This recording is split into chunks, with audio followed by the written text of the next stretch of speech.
سفای مشتری مراجعه کرده، منبع انبساطش رو باز کردیم. داخل منبعش پر آب و روغنه. این اتفاق زمانی میفته که شما میایین خنک کنه روی گیری بکس رو عوضش نمیکنه. هر 40,000 تا بعد این تعویض بشه تا گیری بکستون سالم باشه، ماشینتون به مشکل نخوره. حالا برای که این کار رو بکنیم میایم منبع رو باز میکنیم، عوضش میکنیم. این پایین قسمت اینجا یه دونه پیچ داریم اینجا باز میشه، آچار 14 میخوره.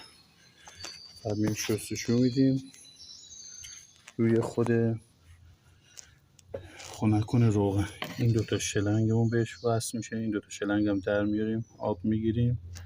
بعد ترموستاتون اینجا نصب، ترموستاتمون هم تعویض میکنیم. روغن گیری بکس رو باید تعویض کنیم. بعد که مرتب شد با شستشوی آب رادیات ماشین سالم میشه. موفق باشین. پیج منو فالو داشته باشین، برای دوستاتون هم بفرستین، به دردشون میخوره.